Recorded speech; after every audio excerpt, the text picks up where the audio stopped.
जो प्रश्न आप देख रहे हैं बोर्ड पे, दोस्त ऐसा कोई एग्जाम नहीं है जिसमें प्रश्न पूछा नहीं जाता है। फ्रेंड इस तरह के मैं आपको दो प्रश्न कराऊंगा। फ्रेंड अगर आप दोनों प्रश्न पूरा अच्छा से देख लेते हैं ना, तो फ्रेंड इस तरह के प्रश्न को आपको करने में कभी भी कोई दिक्कत नहीं होगा। ठीक है ना। तो फ्रेंड आइए इसको बहुत ही ध्यान से करते हैं। क्या है प्रश्न, तो मेरी बात को सुनिए ध्यान से। दो पूरक कोणों के मापों का अंतर 24 है, बड़े कोण का माप ज्ञात कीजिए। तो फ्रेंड क्या बोला है, दो पूरक कोण। फिर पूरक कोण क्या होता है पहले, तो मेरी बात को सुनिए ध्यान से। ऐसा दो कोण जिसका योगफल 90 अंश होता है, फ्रेंड उसे हम क्या बोलते हैं, पूरक कोण। ठीक है ना। तो फ्रेंड इसमें दो पूरक कोणों का अंतर दिया गया है। ठीक है ना। तो फ्रेंड हमें पता क्या है कि दो पूरक कोणों का योगफल हमेशा क्या होता है, 90 अंश होता है। तो फ्रेंड हम लिख लेंगे, मान लेते हैं कि पहला क्या हो गया x, दूसरा क्या हो जाएगा y, और फ्रेंड इसका योगफल कितना हो जाएगा 90। और फ्रेंड दूसरा दिया है अंतर x माइनस वाई बराबर क्या दिया गया है 24। ठीक है ना। तो सुनिए मेरे ध्यान से, फ्रेंड x और y में बड़ा कौन है। तो फ्रेंड देखिए x में से y घटाया गया है, तो अभी हम लोग का वैल्यू क्या आया है, पॉजिटिव आया है। फ्रेंड इसका मतलब क्या हो गया, जो x है ना बड़ा है, यानी कि x क्या है, बड़ा कोण है, और y क्या है, छोटा कोण है। फ्रेंड जब भी आपको इस तरह का देखिए ना इक्वेशन, तो फ्रेंड इसमें हमें x और y का मान कैसे निकालेंगे, तो मेरी बात को सुनिए ध्यान से। फ्रेंड जब भी इस तरह का आपको इक्वेशन देखे तो x का मान निकालना है, तो फ्रेंड यानी कि बड़े वाले का मान निकालना है, तो क्या करेंगे, दोनों को जोड़ के 2 से भाग कर देंगे। तो 90 और प्लस 24 बटा में क्या हो जाएगा 2। 2 के पहाड़ा में 90 कितने बार में, 45 बार में, और 2 के पहाड़ा में 24 कितने बार में, तो 12 बार में।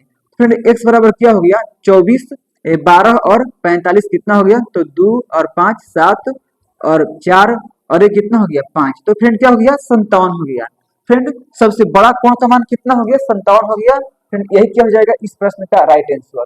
फिर अगर पूछता ना छोटे कोण का मान क्या होगा, यानी फिर y का मान क्या होगा।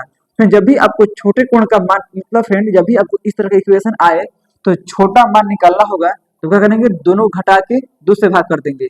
तो 90 माइनस 24 बटा में क्या हो जाएगा 2। फिर 2 से भाग करना है, फिर इसको घटा के 2 से भाग करेंगे तभी उतना ही आंसर आएगा, या फिर 2 से इसको सिंगल सिंगल भाग कर देंगे तभी क्या आएगा आंसर उतना ही आएगा। तो y बराबर क्या हो जाएगा 45 और माइनस 12। तो फ्रेंड y बराबर क्या हो जाएगा 30 और 3 33। तो फ्रेंड आई होप प्रश्न आपको बहुत ही अच्छे से समझ में आ गया होगा। तो फ्रेंड ऐसे वीडियो के लिए मेरे चैनल को सब्सक्राइब कर लीजिए। ठीक है ना। फिर आइए हम अगला प्रश्न करते हैं। अगला प्रश्न क्या है जो कि आपको स्क्रीन पर दिख रहा है, तो मेरी बात को सुनिए ध्यान से। यदि कोण 3x माइनस 5 का फ्रेंड अंश ऊपर दिया है और 80 अंश पूरक कोणों का एक युग्म बनाते हैं, तो x का मान ज्ञात कीजिए।